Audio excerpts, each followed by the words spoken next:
로마서 8장 26절 말씀 다시 봉독합니다. 로마서 8장 26절입니다. 이와 같이 성령도 우리 연약함을 도우시나니 우리가 마땅히 빌 바를 알지 못하나 오직 성령이 말할 수 없는 탄식으로 우리를 위하여 친히 간구하시느니라. 아멘. 네, 오늘 저녁 시간에는 우리가 성령님께서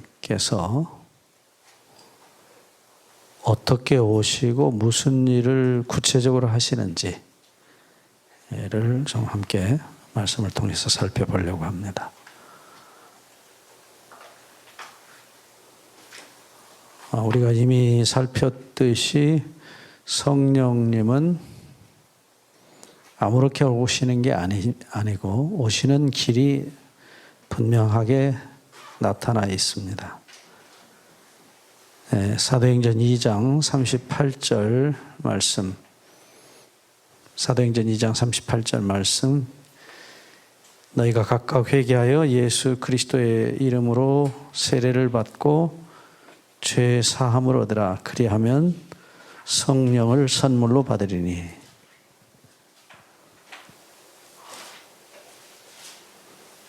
성령의 오시는 길이 아주 정확하게 기록이 되어 있어요. 사도행전 2장 38절 말씀입니다.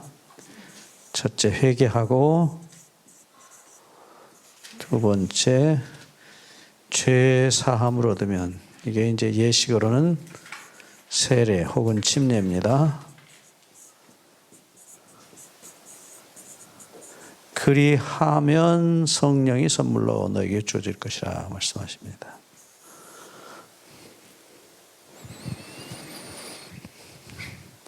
네, 그래서 이 죄 사함의 은혜가 주어지지 않는 이상 성령이 선물로 우리에게 주어지지 않는다는 사실을 기억하셔야 합니다. 여기서 한 가지 아주 조심하셔야 될 사실이 있어요. 이 사도행전 2장 38절은 사실은 하나가 빠져 있어요. 빠졌다기보다는 함축되어 있습니다. 구약의 에스겔 36장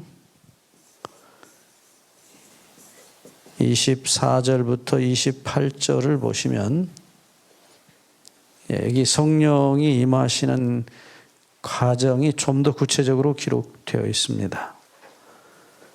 첫째로 에스겔 36장 24절을 보시면 성령께서 오시기 위해서 성령이 우리를 하나님의 가슴으로 데리고 가시겠다고 하셨어요. 그래서 여기 에스겔 36장 24절은 나중에 이거 종합적으로 정리해 드리겠다고 제가 말씀드렸습니다. 그 말씀 가운데 보면 내가 너희를 열국 중에서 취하여 내고 모아 데리고 고토에 돌아가겠다 그러셔요. 거기 이제 세 단어가 나오는데 취하여, 그 다음에 두 번째는 모아 데리고, 세 번째는 고토로, 고향 땅으로 들어가겠다, 데리고 돌아가겠다 말씀하십니다. 그게 다 누가 하시는 행동이에요? 네, 하나님께서. 그건 실제로는 성령이 하신다고 로마서 2장 4절에 말씀하시고 하나님의 인자하심이라고 표현했고, 한 번 더 정리합니다. 사도행전 5장 30절, 31절에 예수님을 하늘로 취하신, 그래서 임금과 구주를 삼으신 목적이 성령을 보내셔서 성령께서 회개와 죄사함을 주시기 위함이라 그랬어요. 우리말은 지난번에도 말씀드렸지만 받게 하시려고 되어 있는데 그게 헬라어는 영어 성경 가지신 분은 확인해 보시면 알아요. 그게 받게 하시고가 아니고 하나님께서 회개와 죄 사함을 주시려고라고 되어 있어요. 그게 본래 헬라어 본래 말이에요. 어쨌든 성령께서 오신 목적은 회개와 죄 사함. 다시 한 번 더 얘기합니다. 처음 오신 분들 계셔서 할 수 없이 또 복습합니다. 회개는 돌아가는 것입니다. 후회하고 돌아가는 것이지 후회하고 고치는 거 아닙니다. 우리 번역이 사실은 유교적 번역이에요. 도덕적 번역이에요. 회개, 후회하고 고친다. 술 먹던 사람은 술 끊고 노름하던 사람이 노름 끊고 그런 거 아닙니다. 예수님이 말씀하신 회개 얘기는 분명하죠. 탕자가 목욕하고 와이셔츠 하나 사 입고 돌아가야만 아버지가 받아주신다. 그런 얘기 없어요. 그냥 있는 그대로 돌아갔어요. 집에서 나올 때는 아들이었는데 돌아갈 때는 돼지 한 마리가 돌아간 거예요. 아버지는 그 돼지 한 마리가 된 아들을 기다리고 있어요. 아들이 가져간 돈을 기다리는 게 아니에요. 그래서 그 아버지의 사랑, 로마서 2장 4절에 말씀하신 아들을 기다리는 아픈 가슴, 그 아버지의 사랑이 사실은 그 아들을 데리고 간 거예요. 자, 그래서 첫 번째 회개라는 말 자체도 선물이라고 말씀드렸죠. 사도행전 11장 18절 이방인에게도 생명 얻는 회개를 주셨도다. 주셨다고 말씀했지 사람이 하나님께 드린다고 한 게 아니라고요.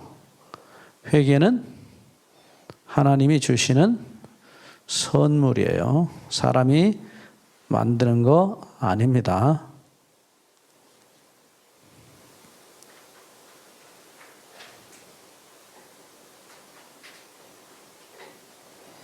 자, 또 돌아갑니다. 이거 처음 오신 분들 때문에 또 자꾸 반복해서 죄송합니다.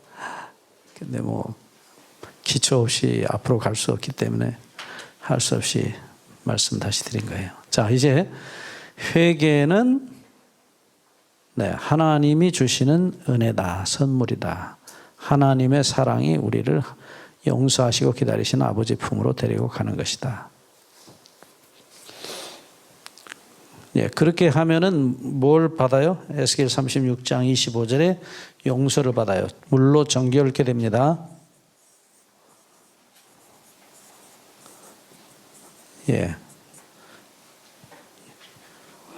죄 용서입니다. 정결. 내가 너희를 물로 정결케 할 것이라. 이것도 누가 정결케 해요? 누가 씻어요? 목욕물 데워놨으니까 네가 씻어라. 그게 아니고 내가 씻겠다. 내가 씻어주겠다고 말씀하셔요. 그게 다 하나님의 행동이에요. 데리고 가시는 것도 목욕시키시는 것도 다 하나님의 행동입니다. 죄사함을 얻어요. 그러면 이제 여기 사도행전 2장 38절에 빠진 게 하나 나와요. 그게 바로 36장 우리 이미 공부했죠. 26절 말씀에 새 영과 새 마음을 얻게 됐다. 그러니까 아들을 목욕시키고 아버지가 자기 옷 제일 좋은 옷을 내서 입히십니다. 새 영. 이게 이제 핵심이에요. 우리가 지금 공부하는 핵심이에요. 성령이 자 이거 제가 학교 학생들 같으면 이거 시험에 틀림없이 내요. 제가 대학원 학생들 가르칠 때 이 문제 성령론 나오면 반드시 시험 내는 문제예요. 이거 정말 중요한 겁니다. 다시 용서가 끝이 아니라고요. 용서 목욕시키고 그다음에 새 옷 입히시는 게 중요하다고요. 새 영이라는 하나님이 들어오실 수 있는 성소, 새 영이 성소예요. 거기 들어오셔요. 육신의 영, 죄의 영 속에 들어오시지 않아요. 거기는 마귀가 들어오는 성소예요. 그러니까 성령이 왜 안 오시느냐 그런데 죄송합니다. 아직 세영이 여러분이 새 영을 못 받으셨어요. 왜 새 영을 못 받았을까요? 또 반복합니다. 죄를, 이기심이라는 죄를, 교만이라는 죄를 주님께 안 맡겨서 용서를 못 받았어요. 여전히 그게 있어요. 욕심이 있어요, 내 속에. 그거 내가 못 버리니까 어떻게 하라고 그랬어요? 믿음으로 맡기라고 그랬잖아요. 자꾸 마귀는 계속 뭐라고 해요? 네가 고쳐라 그래. 네가. 그것이 마귀의 가장 무서운 기만이에요. 수없이 얘기했죠. 왜 안 되냐? 우리 여기 계신 분들 그런 소리 엄청 많이 해요. 저한테 메시지 오고 뭐 질문 오는 분들이 똑같은 소리예요. 왜 안 되냐? 다른 분은 되는데, 아무개 집사는 되는데 왜 난 안 되냐? 울고불고 그래요.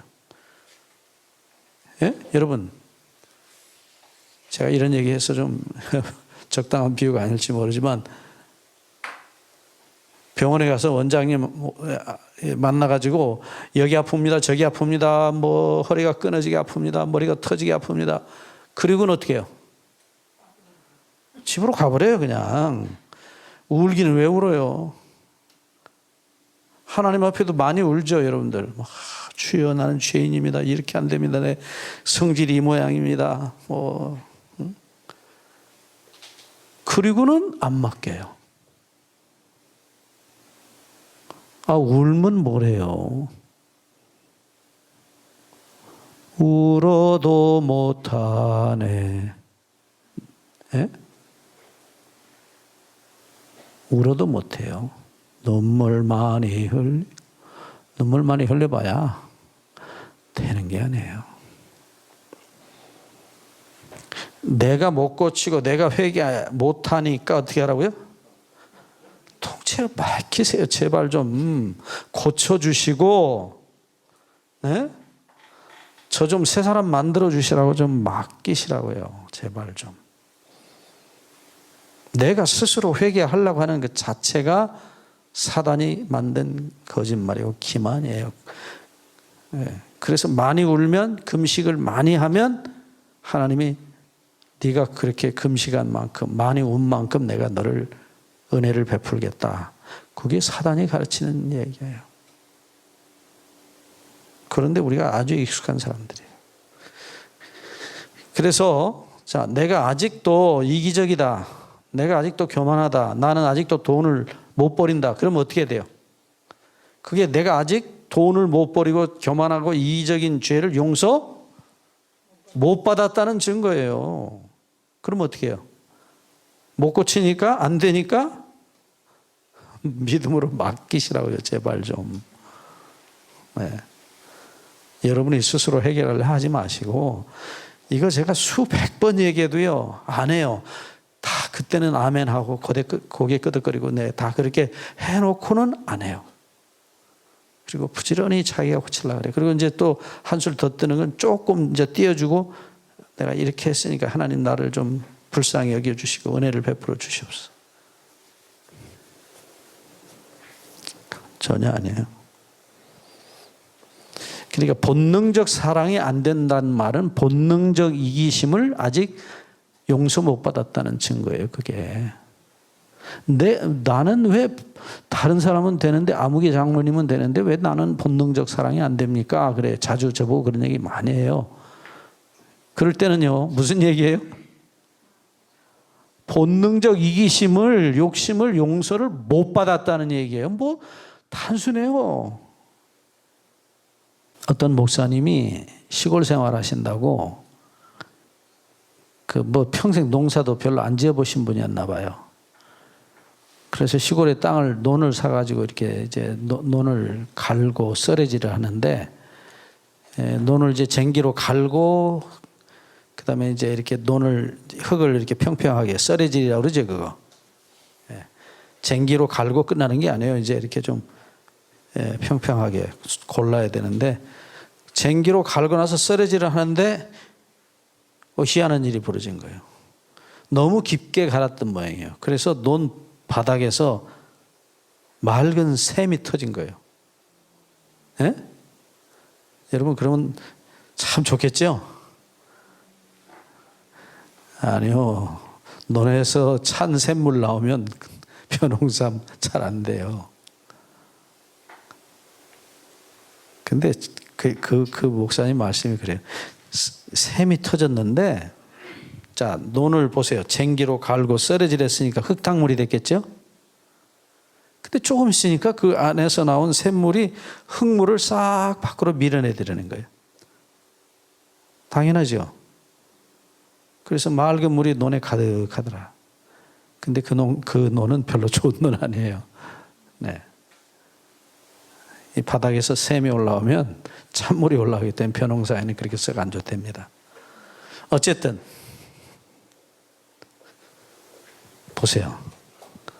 맑은 샘물이 터지면 자동적으로 샘물이 흙탕물을 밀어내요. 그렇죠? 그러니까 여러분들이 참으로 본능적인 이기심이 몰아내지는 방법은 예수님의 본능적 사랑이 올라오면 그건 자동으로 밀고 가는 거예요. 삭개오의 마음속에 예수님이 들어가셔가지고 그 돈하고 욕심하고 함께 밀어내시잖아요. 그 자동으로 되는 거예요. 예수님이 들어가시면 되는 거예요. 그러니까 한마디로 얘기하면 예수님이 아직 내 마음에 들어오시지 않았다는 거예요. 말은 영접했다고. 예수님이 영접했으니까 구원받았다. 영접은 무슨 영접이요? 영접은 말만 영접이지. 예수님이 정말 들어오시면 내 속에 있는 죄를 삭개오처럼 다 밀어낸다니까요. 돈이 나간다고요. 돈이 나간 게 아니라 뭐가 나갔어요? 삭개오 마음에서. 죄가 나갔다고, 욕심이 나갔다고요. 자기가 밀어냈어요? 예수님이 밀어냈어요? 예수님이 밀어낸 거예요. 그러니까 지난번에도 공부했잖아요. 누가복음 19장 9절에 오늘 이 집에 구원이 이르렀다. 구원이 누구라고요? 예수와 예수님이요. 예수님이 집에 들어가신 게 아니라 삭개오 마음속에 들어가신 거예요. 그러니까 삭개오 마음속에 있는 죄가 밀려나간 거예요. 우리는 말만 영접했다고 그래요. 예수님 영접했다. 근데 여전히 세상 사랑하고 돈 사랑하고 자기를 사랑하고 교만하고 아니거든요. 예수님 영접 안 하신 거예요. 죄송합니다. 이런 얘기를 하도 제가 많이 해서 이제는 입이 아파요. 얘기를 하려면 또 다 아는 얘기 또 해야 돼. 근데 안 하는 걸 어떻게 하겠어요? 100번 얘기를 하면 뭐합니까? 첫째는 못 알아들어요. 그게 무슨 말인지를 못 알아들어요. 못 알아들으시니까 그게 가슴에 와 닿질 않으니까 남의 얘기예요. 그냥 저 목사님 얘기. 그래서 정말 구원이 선물이에요. 선물이에요, 선물. 에베소 2장 8절에 믿음으로 말미암아 구원을 얻었으니 이는 너에게서 난 것이 아니요 하나님의 선물이라. 구원은 모든 사람의 것이 아니에요. 그 일을 실제로 감동시키시고 그렇게 자기 모든 욕심을 죄를 버리게 하시는 분이 누구냐? 성령이라고요. 성령이여 강림하사 나를 감화하시고 애통하며 회개한 마음 충만하게 하소서. 어려서 어머니 따라서 새벽기도 가면 늘 그 목사님 첫 찬송이 그거예요. 항상 그 찬송하셔요.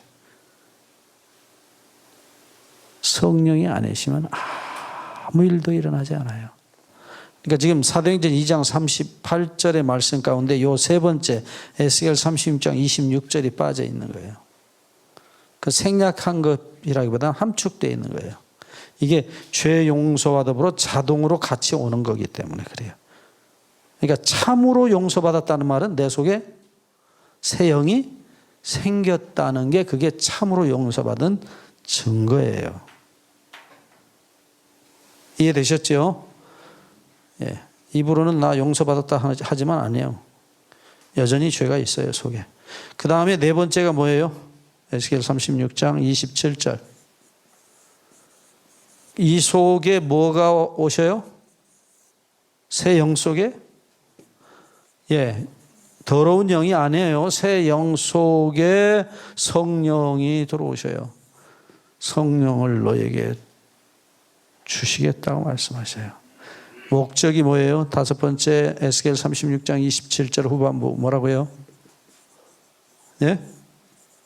너희로 내 율례를 행하게 하리니, 내 율법을 지키게 해주겠다. 율례를 행하게 하리니 그랬어요. 그러니까 성령이 오시는 목적이 뭐예요? 율법이 지켜지게 해 주시기 위해서 오신다는 거예요. 그래서 나중에 우리 믿음으로 말미암는 의에 공부할 때 말씀드리지만, 믿음으로 말미암는 의는요, 시작은 뭘로 시작하냐? 로마서 3장 20절 말씀대로 율법으로는, 율법의 행위로는 하나님 앞에 의롭다 하심을 얻을 육체가 없어요. 근데 끝에 가면 어떻게 돼요? 믿음으로 맡기고 해서 끝에 가면 로마서 8장 4절에 성령을 따라 행하는 우리에게 율법의 요구가, 의가 이루어지게 하겠다. 그러니까 믿음으로 말미암는 의는 율법을 지킬 수 없는 그 지점에서 시작해가지고 끝에 결승점은 뭐예요? 성령을 따라 행할 때 성령으로 말미암아 율법이 지켜지는 거예요. 사랑이 되어지는 거예요. 그러니까 사랑이 안 되어지고 율법이 안 지켜진다. 그러면 그건 뭐예요? 그 믿음으로 맡기지 않았다는 증거라고요. 그러니까 믿음으로 구원 얻는다는 말의 열매가, 증거가 뭐예요? 성령으로 말미암아 율법이 지켜지는 것이에요. 그래서 마지막 여섯 번째 에스겔 36장 28절에 뭐라 그래요? 그렇기 때문에 뭐예요? 그렇게 될 때 하나님께서 너희는 내 백성이고 나는 너희 하나님이 되겠다는 거예요. 언약이 완성이 돼요. 예? 언약이 완성이 돼요. 완성. 그게 무슨 말이냐면, 여러분 성경 읽으시다가 나는 너희 하나님이고 너희는 내 백성이다. 그럴 때는 언약이 완성됐다는 선언이에요. 그게. 예. 성경에 가끔 나오죠. 나는 너희 하나님이고 너희는 내 백성이다. 그 말은 이제 나는 당신 거고 당신은 내 거다. 그게 뭐예요? 결혼식 끝났어요, 이제. 그러니까 뽀뽀하는 거예요. 전체 앞에서. 이 사람은 내 거고 나는 저 사람 겁니다. 공식적으로. 옛날 결혼식 같으면 어떻게 해요? 손잡고 반지 끼워주는 거예요. 자기 인감도장. 옛날에 인감도장은 반지에다 이렇게 끼고 다녔어요. 그래서 자기 인감도장, 그 다음에 상대방도 이제부터 내 건 다 당신 겁니다. 그게 이제 선언이에요, 소위. 선언. 결혼이 완성됐다는 선언이에요. 하나님께서 언약을 이제 너하고 나하고 한 덩어리가 됐다 하고 언약을 선언하시는 말씀이 나는 너희 하나님이고 너희는 내 백성이라. 끝난 거예요. 이 중간에 이 이야기가 들어있는데 그냥 뭐 예수 믿으면 그냥 구원한다 그래요. 고백하라 그래요. 예, 고백하면 예수님 영접하겠습니다. 당신 구원받았다. 그건 자기가 만든 구원이죠. 성령과 율법에 대해서 좀 다시 조금 더 살펴보고 가겠습니다. 성령과 율법. 자, 이제 이스라엘 백성 역사는 여러분들 이미 말씀드렸지만 주님께서 우리를 죄로부터 구속하시는 그 구속의 역사의 모형이라고 그랬죠. 그래서 6월절은 뭐라고요? 예수님 십자가의 죽으심. 거기서부터 시작하죠. 애굽에서 이스라엘을 구원해 내시는데 누가 죽었어요? 유월절 양이 죽었어요. 예수님 정확하게 유월절 양이 되셔서 돌아가십니다. 그 다음에 데리고 나오셔서 어디를 통과합니까? 자, 이게 여러 번 말씀드렸으니까 간단히 리뷰합니다. 그 사람들이 어디를 통과해요? 홍해를 통과하죠. 자, 홍해는 분명히 세례라고 그랬죠? 예, 정확하게는 침례입니다. 물 속으로 들어가서. 그 다음에 애굽의 모든 군대들은 다 물속에 장사 지냅니다. 우리 모든 죄는 예수님 갈라진 홍해, 붉은 바다, 피의 바다에 다 장사 지냅니다. 거기 성령이 뭐로 나타났어요? 지난번에 공부했죠. 바람, 주의 바람. 출애굽기 15장 10절.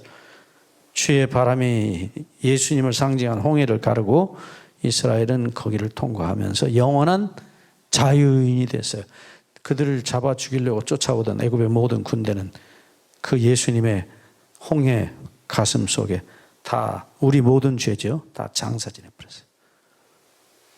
그리고 그들은 영원한 자유인이 됐어요. 그리고 어디를 갑니까?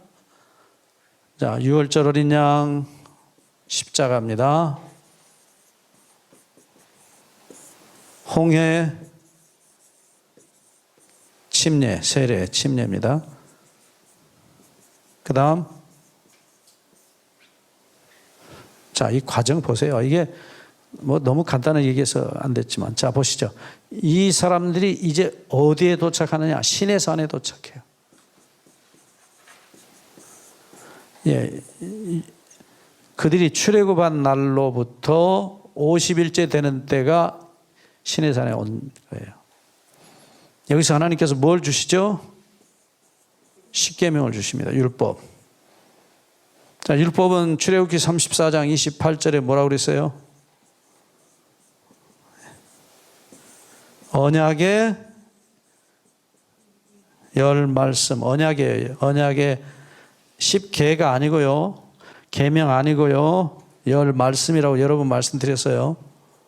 우리말로 알아듣기 쉽게 하기 위해서 계자 붙여놓은 거예요. 원래 히브리 말은 다바르예요. 다바르, 말씀이에요. 언약 조항이 10개라고요. 네. 하나님께서 시내산에 임하시죠?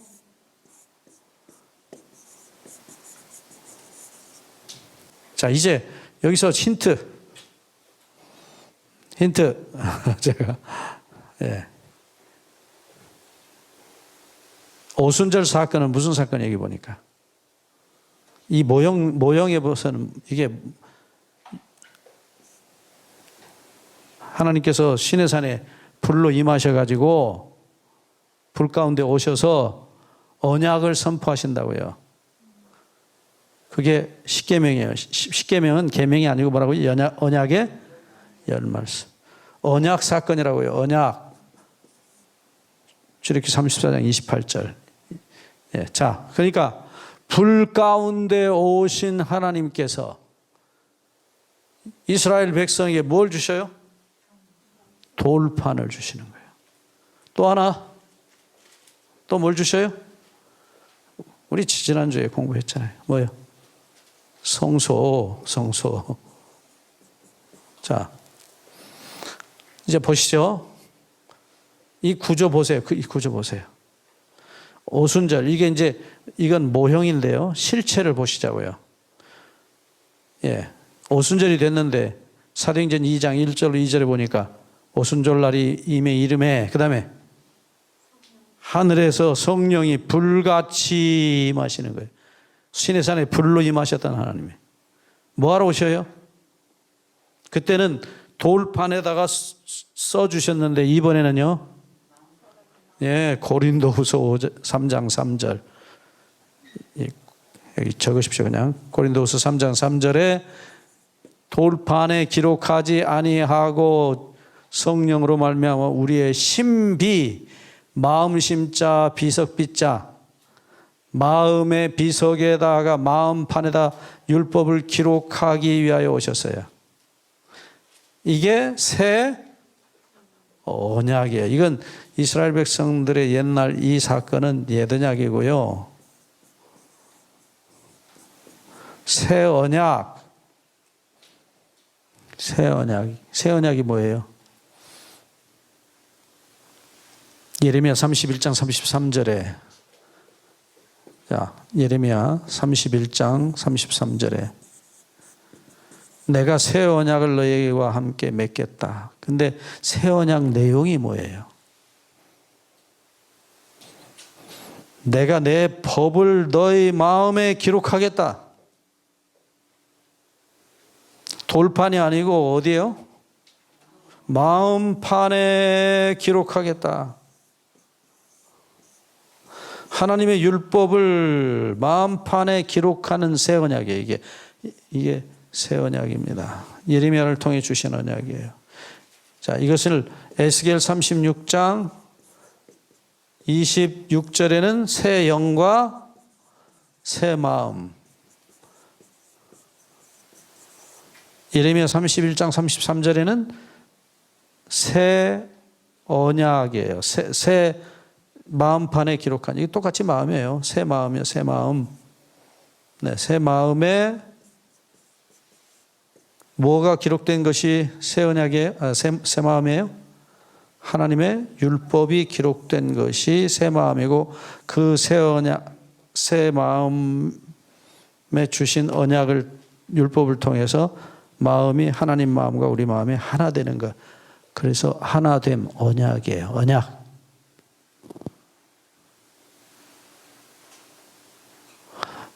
자, 이 새 언약을 이루기 위해서 반드시 통과해야 되는 게 뭐예요? 에스겔 36장 25절의 말씀대로 먼저 새 언약을 주시기 전에, 새 영과 새 마음 주시기 전에 먼저 뭘로요? 물로 예수님 피로 정결케 해야만 돼요. 이 순서 잊어버리시면 안 돼요, 여러분들. 다시 얘기합니다. 새 영과 새 마음이 내 마음에 안 생겼다. 그 말은 뭐예요? 다시. 본능적 이기심이 용서 못 받았다는 얘기예요. 왜? 안 맡겼으니까.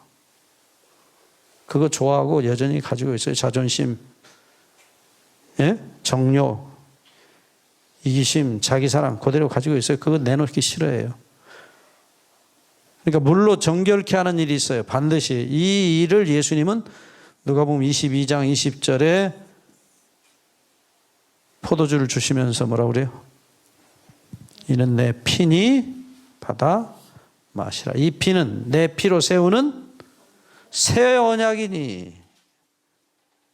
새 언약이야. 예수님이 당신의 피로 세우시는 새 언약이라 말씀하셔요. 그러니까 새 언약이 맺어지려면 반드시 누가 돌아가셔야 돼요? 예수님이 돌아가셔서 그 피로 우리 이기심과 교만의 죄악의 마음을 정결케 하지 않는 이상 하나님께서 우리 마음에 새 마음을 주실 수 없고 새 영을 주실 수 없고 거기에다가 율법을 기록하실 수가 없어요. 순서대로 똑바로 잘 기억하십시오. 모형과 실체가 정확하게 일치해요. 근데 이게 다시 얘기합니다. 100번 얘기하면 뭐랍니까? 그 자존심과 그 이기심을 절대로 안 버리고 용서를 안 받으려고 그래요. 그게 죄다 그러면 그게 왜 죄냐 그래요? 내가 뭘 잘못했냐 그래요? 어? 내가 성질 내는 게 뭐 잘못이냐? 저 친구가 잘못했으니까 나 성질 좀 내는 게 그게 뭔 죄냐 그래요? 그 다음에 돈 벌어가지고 내가 열심히 벌어가지고 내가 노력한 만큼 내가 누리고 사는 게 그게 왜 죄냐 그래요? 사랑하지 않는 게 죄라는 걸 몰라요. 죄의 본질을 몰라요. 율법의 본질을 몰라요.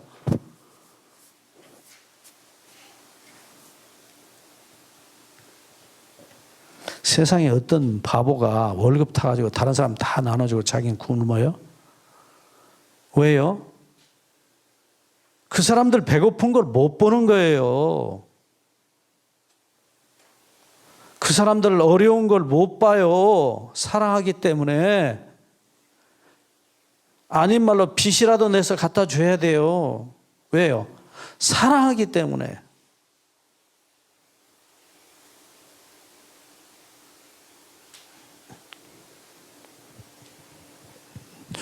여러분 월급 받으셔가지고 뭐 자기 쓸 거 다 쓰고 좀 남으면 거기서 좀 떼어주고 사랑한다 그러죠? 예수님이 월급 받으시면 어떻게 하시겠어요? 예? 다 줘요, 다. 왜? 못 봐요, 못 봐.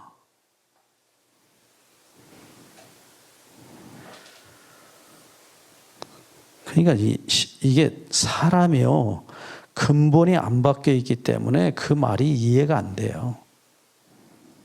이사야 58장을 보시면, 이사야서 58장에 보시면, 이사야 58장 1절에 내 백성의 죄를 나팔 소리같이 날려 그들의 죄를 고발하라 그래요. 예? 그래서 성경의 나팔은요, 정신체리라고 경고하는 소리예요. 좋게 그냥 좋은 소리로 말씀하시지 왜 나팔 소리같이 이렇게 소리를 지르라고 그래요. 크게 외치라, 끼지 말라. 내 목소리를 나팔같이 날려 내 백성의 그 허물을, 야곱집의 그 죄를 고하라. 네? 근데 거기 무슨 얘기가 나오냐면, 이 이스라엘 백성들이 이사야 58장 2절 3절에 보면 금식을 해요. 하나님 앞에 잘 보이려고. 밥을 안 먹어요. 얼마나 경건해요? 그런데 이 금식의 내용을 들여다보니까 뭐래요? 금식을 하는데 3절 끝에 보시면 보라, 너희가 금식하는 날에 오락을 찾아 얻으며 온갖 일을 시키는도다. 자기는 안 해요. 다 누구 시켜요. 그리고 놀고 있어요. 예? 4절에 보면 한술 더 뜨죠. 보라, 너희가 금식하면서 다투며 싸우며 악한 주먹으로 치는도다. 속으로 사정없이 두들기고 있어요. 저런 못된 놈하고. 예? 마음으로 두들기고 싸우고 있어요. 악한 주먹으로 치고 있어요. 너희 오늘 금식하는 것은 너희 목소리로 상달게 하려 하는 것이 아니라 이것이 어찌 나의 기뻐하는 금식이 되겠으며 이것이 어찌 사람이 그 마음을 괴롭게 하는 날이 되겠느냐. 그 머리를 갈대같이 숙이고 굵은 배와 채를 펴는 것을 어찌 금식이라 하겠으며 여호와께 연락될 날이라 하겠느냐. 뭐 그냥 아주 배옷을 입고 그냥 다 뭐 상을 있는 대로 다 찌푸리고 회개하는 척 하는데 아니라는 거예요. 6절 보시죠. 이사야 58장 6절. 나의 기뻐하는 금식은 흉악의 결박을 풀어주며 멍에의 줄을 끌어주며 압제당하는 자를 자유케 하며 모든 멍에를 꺾는 것이 아니겠느냐. 7절. 또 줄인 자에게 내 식물을 나눠주며 유리하는 빈민을 내 집에 들이며 벗은 자를 보면 입히며 또 내 골육을 피하여 스스로 숨지 아니하는 것이 아니겠느냐. 그러니까 뭐예요? 이 금식이 하나님이 기뻐하시는 금식이 뭐예요? 예? 가난하고 배고프고 어려움 당한 사람들, 병든 사람들, 고통 중에 눈물 흘리는 사람들을 도와주다 보니까 자기 먹을 것이 없어요. 그리고 먹을 시간이 없어요. 여러분, 국경 없는 의사회라고 TV에 가끔 요즘 나오죠. 광고. 그분들 다 뭐 어디 병원에 가면 최소한 1,000만 원 이상 고용해서 페이 닥터라고 그러는데 그런 거 해도요. 최소한 시골 병원에 가도 요즘은 시골 병원이 더 많이 준답니다. 시골의 의사들이 안 오니까 최소한 1,000만 원이에요. 근데 그 사람들이 좀 벌어놓은 돈 가지고 그 아프리카하고 어디고 그 가난한 데 가서 자기도 뭐 전염병, 풍토병 걸려서 죽을지도 모르는데 거기 가서 그렇게 해요. 생각해 보세요. 여러분, 소위 의술을 인술이라 그래요. 어진 기술이라 그래요. 인술. 자비의 기술이라 그래. 하나님께서 기뻐하시는 금식은 병든 자를 고쳐주고 헐벗은 자를 입히고 배고픈 자를 먹이다 보면 자기 먹을 게 없어요. 밥 먹을 시간이 없다니까요. 예수님께서 병을 고치실 때 식사 많이 못 하셨을 거예요. 성경 기록 보면 밤 늦게까지, 저녁 늦게까지 고치셨다 그래요. 그럼 식사하실 시간이 있으셨겠어요? 어디 예수님이 노후 대책하느라고 어디 받으신 헌금 좀 저축해뒀다 제자들 나눠준 일이 있습니까? 없어요? 다시 얘기합니다. 우리가 나눠주는 것은 돈이 아니고 밥이 아니에요. 사랑이에요. 그걸 밥이라고 생각하고 돈이라고 생각하는 게 문제예요. 예? 예수님이 내 이웃을 내 몸처럼 사랑하라 그랬지 내 이웃을 사랑해서 돈 주라 그런 말씀 하신 적 없어요. 사랑하라 그랬죠. 그럼 없는 사람은요? 돈은 없어도 마음도 줄 수 있고 몸도 줄 수 있고 시간도 줄 수 있고 땀도 줄 수 있어요. 있죠? 왜 줄 게 없습니까? 죄송합니다. 제가 너무 좀 지나치게 말씀드려서 죄송합니다만 여러분 말은 바로 해야죠. 그죠? 아니 당신은 돈 없는 사람이니까 뭐 그런 소리 한다 그래. 천만에요. 뭐 개인적인 얘기는 하고 싶지 않아서 안 하겠습니다. 세상은 사랑을 원하지 밥을 원하고 돈을 원하고 옷을 원하는 게 아니에요. 사랑은 생명을 살리는 것이에요. 사랑이 살리지 돈이 살리는 게 아니에요.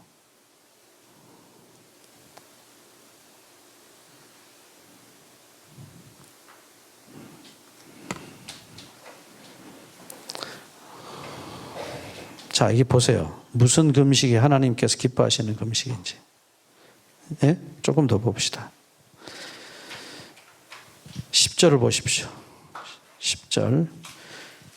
줄인 자에게 내 심정을 통하며 괴로워하는 자의 마음을 만족해 하면 내 빛이 흑암 중에서 발하여 내 어두움이 낮과 같이 비칠 것이며. 여기 보시면 줄인 자에게 내 심정을 어떻게 한다고요? 동한다. 네.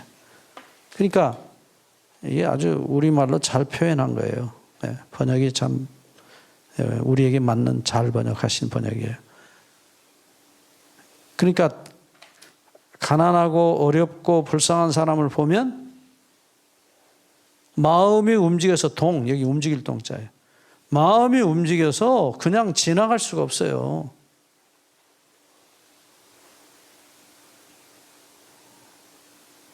제발 사랑을 좀 주세요. 돈을 주시지 말고. 세상은 사랑을 달라 그래요. 돈을 달라는 게 아니에요.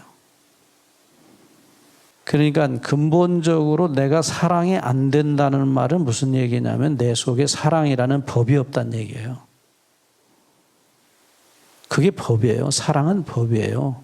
변하는 게 아니에요. 법은 변하면 법이라고 안 해요. 네. 사랑은 법이에요. 저는 그 말을 너무 좋아해요. 사랑이 법이에요.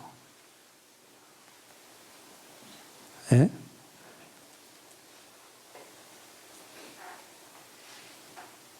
그러니까 다시 말씀드립니다. 마태복음 22장 37절로 40절에 마음을 다하고 목숨을 다하고 뜻을 다하여 주 너의 하나님을 사랑하라. 그게 10계명 중에 1번부터 4번까지 계명이에요. 그러니까 그냥 우상 안 섬기는 것 그게 아니에요. 우상 안 섬기면 나는 계명 지켰다 아니에요. 제1계명이 뭐라고 그랬어요? 너는 나 외에는 다른 신들을 내게 두지 말 것이라. 그 뭔 소리요? 뒤집어서 얘기해 보세요. 우리 다 공부했잖아요. 아모스 3장 2절. 내가 너만 알았다. 열국 중에서 너만 알았다. 그러니까 너도 너만 사랑하는 사랑 받아주고 그 사랑으로 너도 나만 알아달라 그래요. 다시 죄는 뭐요? 사랑에 대한, 하나님의 사랑에 대한 배신이에요.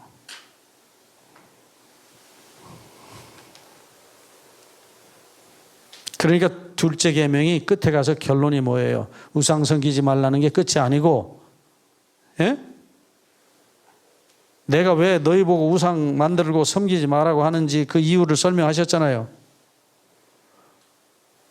너희 하나님 나 여호와는 질투하는 하나님인즉, 사랑 얘기라고요. 십계명이. 출애굽기 20장 5절에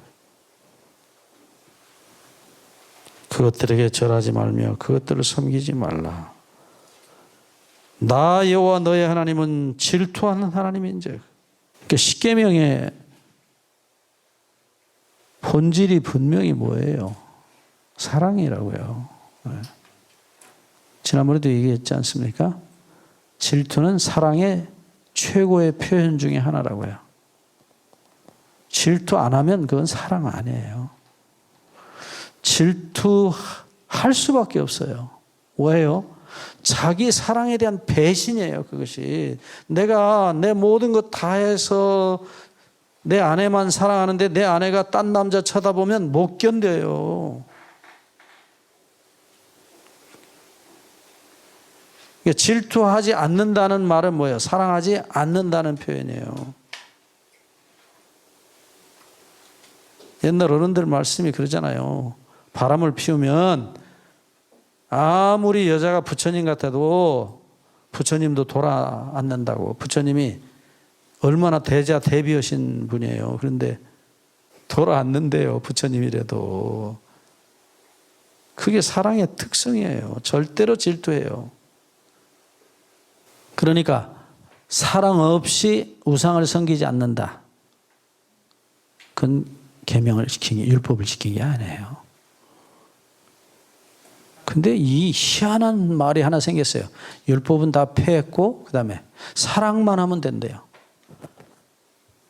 그 말 됩니까? 말 돼요, 안 돼요? 분명히 성경은 요한일서 5장 3절에 하나님을 사랑하는 것은 이것이니, 그 다음에 무엇이 하나님을 사랑하는 것이야? 우리가 그의 계명들을 지키는 것이라. 그 다음에 한마디 더 붙였어요. 뭐라고요? 그의 계명들은 무거운 것이 아니에요. 왜 안 무거워요? 사랑하니까요. 사랑하니까. 그러니까 하나님을 사랑한다는 게 뭐예요? 그의 계명들을 지키는 거예요. 근데 그 계명들은요, 사랑하기 때문에 무거운 게 아니에요. 그 무겁다면 뭐예요? 의무요. 그건 짐이에요. 사랑하지 않는다는 얘기예요. 여러분, 하나님의 계명은 무거운 것이에요? 무거운 것이 아니에요? 왜 안 무거워요? 사랑하기 때문에 그래요. 왜 하나님을 사랑해요, 우리가? 예? 우리가 사랑을 받았기 때문에, 죽도록 우리를 사랑하신 사랑을 받았기 때문에 우리가 하나님을 사랑하는 것이지, 우리가 하나님을 사랑해서 하나님이 야, 너 너무 고맙다, 내가 너 사랑하마, 그런 거 아닙니다. 분명히 지난번에도 말씀드렸어요. 예, 사랑은 누가? 하나님이 우리를 사랑하신 것입니다. 요한일서 4장 10절 한 번 더 반복합니다. 요한일서 4장 10절. 사랑은 여기 있으니 우리가 하나님을 사랑한 것이 아니고 하나님이 우리를 사랑하셨다는 말씀이에요. 그러니까 받은 사랑을 되돌려 드리는 거예요. 아이가 엄마 보고 사랑해, 그 말은 뭔 소리요? 엄마가 받은 사랑으로, 그 사랑으로 엄마 사랑한다, 그 말이에요. 하나님께서 성령을 통해서 우리 마음에 뭘 기록하신다고요? 사랑의 법을 기록하셔요. 사랑을 받아 준 인간의 마음에, 아들의 마음에 당신의 사랑의 법을 기록하신다 그랬어요. 그걸 뭐라고요? 언약이라 그랬어요. 새 언약. 언약이란 말 다시 반복합니다. 한 덩어리가 된다. 그러니까 하나님 마음에 있는 법하고 내 마음에 있는 법이 어떻게 해요? 똑같으니까 하나가 되는 거예요. 그래서 그걸 뭐라고요? 언약. 자, 이게 끝이 아니에요.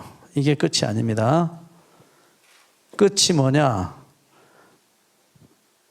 로마서 8장 4절입니다.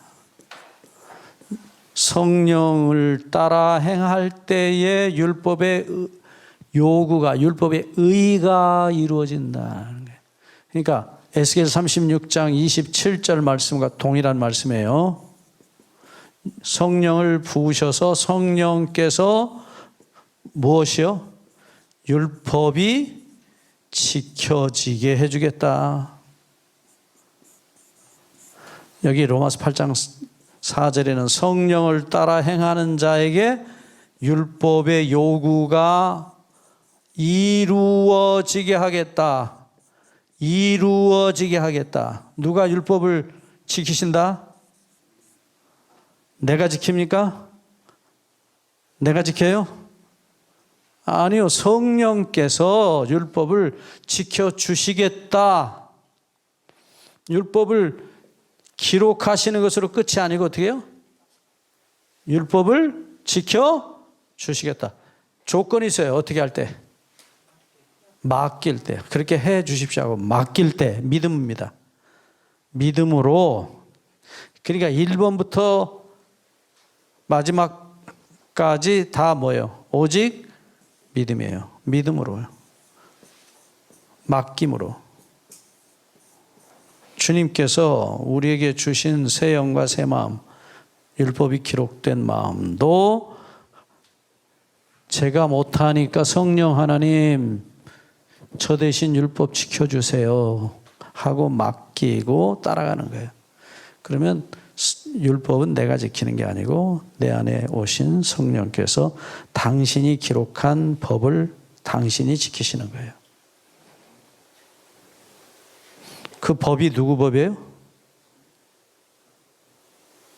하나님 법이에요. 성령의 법이에요. 그 내 법이 아니에요. 내 법은 뭐예요? 이기심 법이에요. 욕심 법이에요. 예? 법 자체가 내게 아니라니까요. 착각들 하시면 안 돼요. 하나님의 법이에요. 성령의 법이에요. 그걸 써주시고 그 다음에요.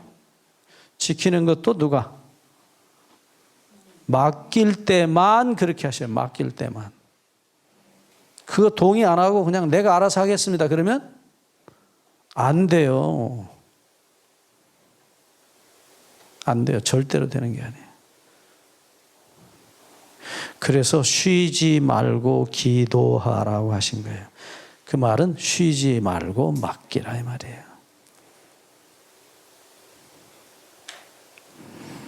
자, 마지막으로 예수님 비유 하나 보고 오늘 저녁 공부를 마칩니다. 마태복음 12장 43절 44절을 봅니다. 마태복음 12장 43절을 보시면 예수님이 이상한 비유를 하나 하셨어요. 마태복음 12장 43절 더러운 귀신이 사람에게서 나갔을 때 물 없는 곳으로 다니며 쉬기를 구하되 얻지 못하고 44절 이에 가로되 내가 나온 내 집으로 돌아가리라 하고 와 보니 그 집이 비고 소재되고 수리되었거늘 마지막 45절 이에 가서 저보다 더 악한 귀신 7을 데리고 들어가서 거하니 그 사람의 나중 형편이 전보다 더욱 심하게 되느니라. 이 악한 세대가 또한 이렇게 되리라. 자, 여기 예수님이 희한한 비유를 드셨는데 어떤 귀신이 어떤 사람 속에서 나왔어요. 쫓겨났어요. 그런데 갈 데가 없어서 자기 옛날 살던 집으로 왔어요. 자, 그러니까 여러분들 마귀 사는 곳이 지옥이죠? 그럼 어디가 지옥이요? 여기 예수님 비유대로. 여기가 지옥이에요. 네? 마귀 어디 산다 그랬어요? 에베소 2장 1절에. 공중의 권세 잡은 자가 어디에 살아요? 불순종하는 자들 속에서 역사하는 영이라. 마귀 집이 여기요. 여기가 지옥이요, 지옥. 마귀가 술집에 살아요? 섹시집에 살아요? 노름집에 살아요? 물론 거기도 있어요. 그런데 죄송합니다. 실제 마귀가 사는 집은 사람의, 불순종하는 사람의 마음이에요. 거기가 마귀의 성전이에요. 그래서 마귀와 더불어서 사는 상태를 뭐라고 그랬어요? 지난번에 창세기 6장 3절에 육이라고 그랬죠. 네. 성령이 새 영 속에 와서 사시면 그걸 뭐라고요? 로마서 8장 9절에 영이라고 그랬어요.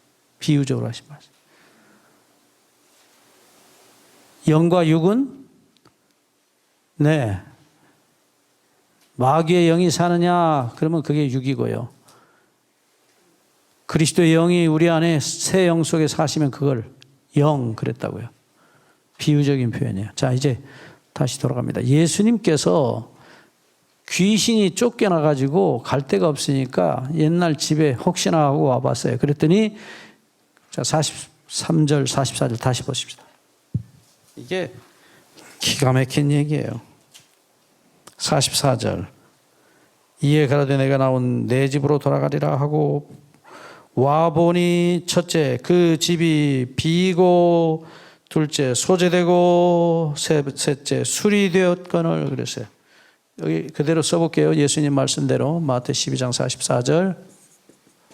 첫째 뭐라고 그랬어요? 비어 있어요. 두 번째요? 소재되어 있어요. 세 번째 수리되어 있어요. 잘 보세요. 예수님 말씀 잘 보셔요. 소재됐어요. 깨끗해졌어요. 정결케 됐어요. 청소 다 끝났어요. 무엇으로? 예수님 피로. 수리됐어요. 새 영과 새 마음, 리모델링 다 끝났어요. 근데 문제는 지금 뭐예요?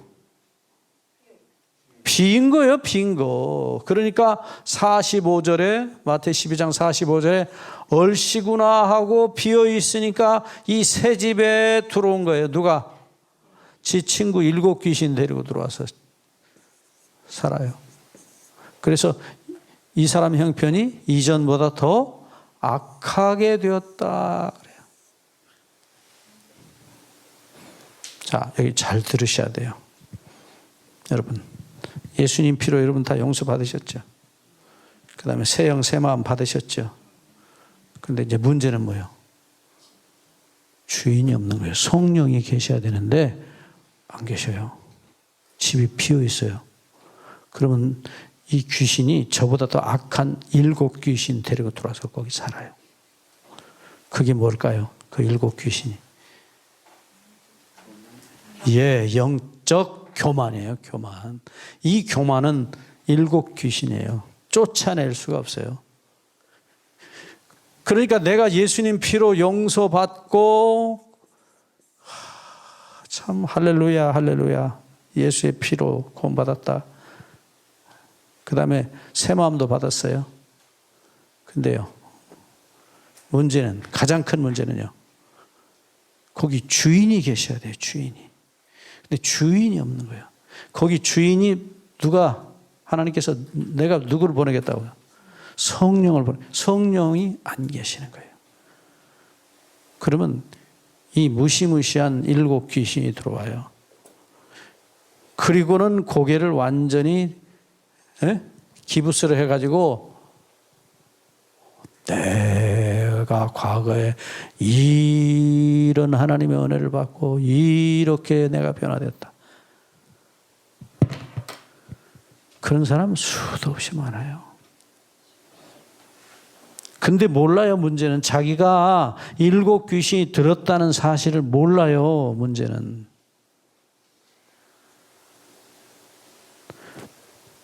사도 바울이 갈라디아 2장 20절에 내가 그리스도와 함께 십자가에 못 박혔나니, 그리고 끝나지 않았어요.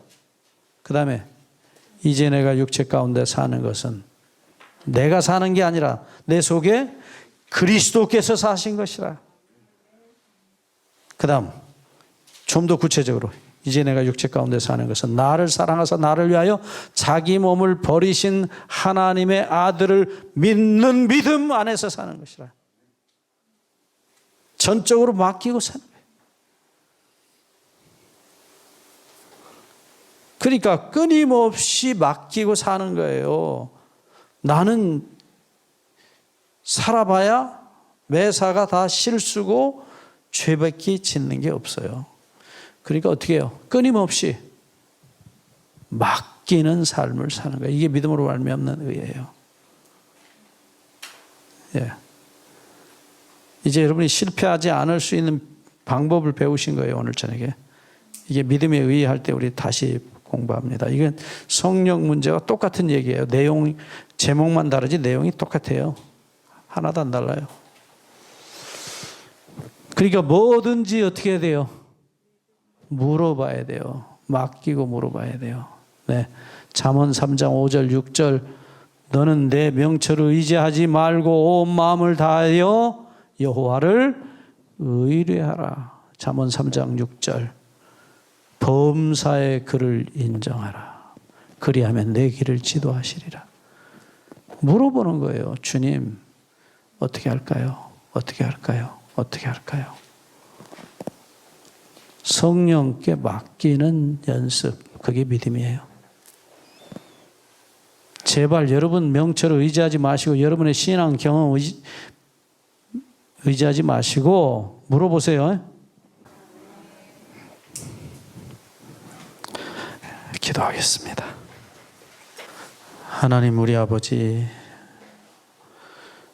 우리에게 당신을 다 주셨던 사랑, 피도 물도 남기지 않으시고 다 주셨던 사랑, 그 사랑 받게 하시고 적은 사랑이지만 나누고 사는 은혜를 주셨사오니 감사합니다. 아버지, 우리가 언제까지 살지 모르지만 우리 삶이 다하는 시간까지 그 사랑 나누고 또 나누고 살 수 있도록 우리에게 끊임없이 당신의 사랑 한없이 저희들에게 허락해 주시옵소서. 우리 주 예수 그리스도의 이름으로 비옵나이다.